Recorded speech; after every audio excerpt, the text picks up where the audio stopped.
And that something just might change your life and actually make a damn difference in my life. You're going to want to pay attention to this one. Hey everybody, David Nagel. You're going to love this episode.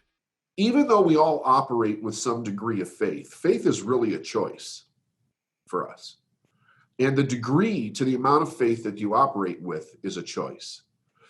So when you're taking the idea of faith, you're choosing to believe in something that you can't see. You can't touch it, you can't see it, you can't smell it, you can't measure it. It's a knowing, it's an internal knowing that there is something that you believe in that is helping you accomplish what you want to accomplish.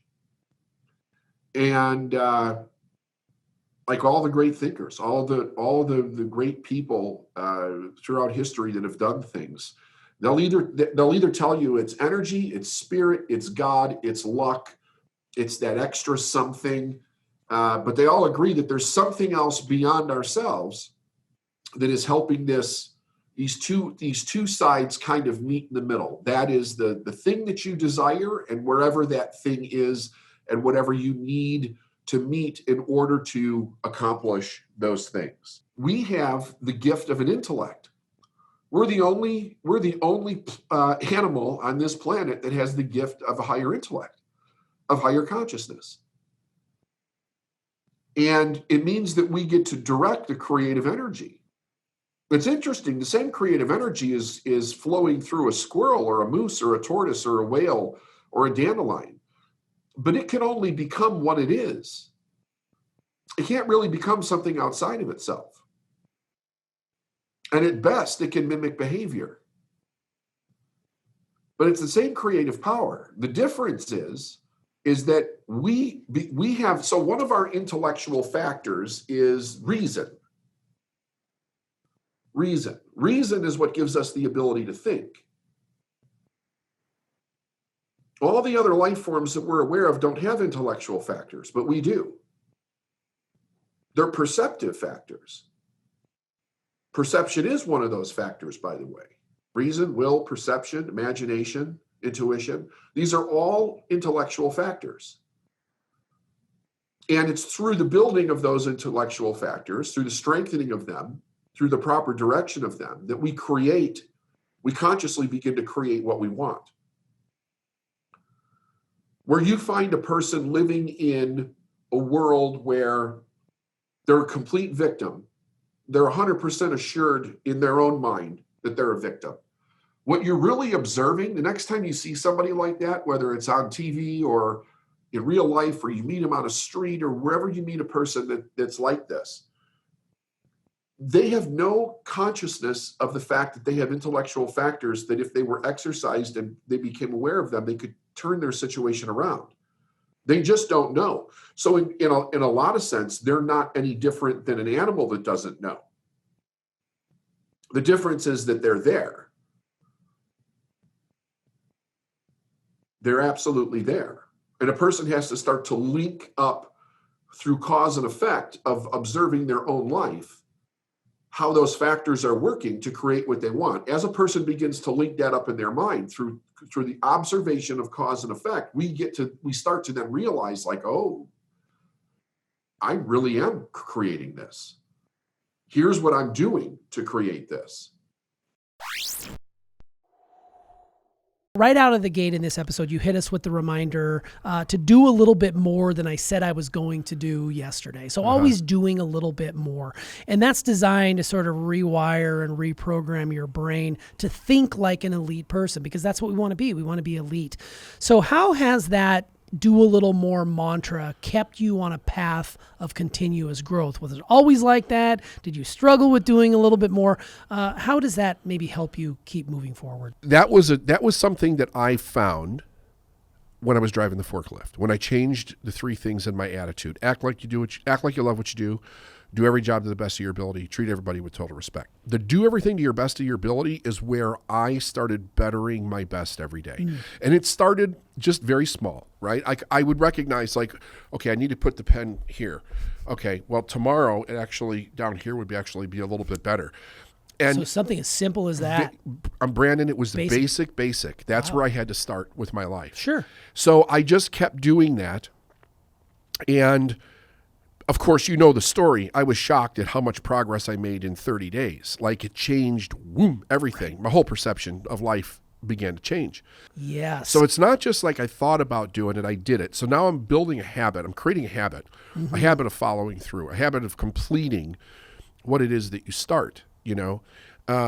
It also has a curious side effect, which is it makes you think twice about what you're going to say yes to. Because you then have this internal pressure, like, well, if I said I'm going to do it, I have to do it, right? And it really, at that point, it does not feel good not to do it. Before you were being your word, you would say stuff like that all the time. But now once you start doing this, it's kind of like, I need to develop my yes and my no, right? So if it's something I don't want to do, I just need to say, I don't want to do this. I'm not going to do it, right? Because I know that I'll be miserable, right? And I'm not going to like let people down and not do it. So I'm just not going to do it.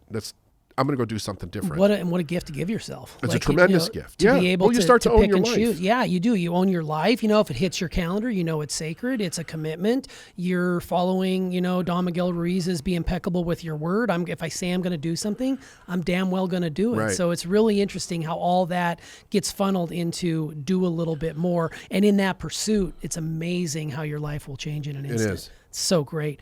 Well, last week we shared Pritchett's quote, absence of evidence is not evidence of its absence. And I love that you said in this episode, faith is a choice. You're choosing to believe in something you can't see. Is this where you see most people stop when they're pursuing their dreams? Because they can't see it, they're like, well, I gave it a good effort. It's just not going to work out. No. Maybe I should settle. No, I see them stop with fear. Fear. Yeah, it's not, if you don't have fear and you don't see it, you'll pursue it till you find it. It's really fear is the thing that kills most people. Fear, and then, that can spiral into a lot of different things like being jaded or, being hurt or disappointed or whatever. But really it is the fear and the disillusionment of what it is that they wanted. I've never, I can only tell you this.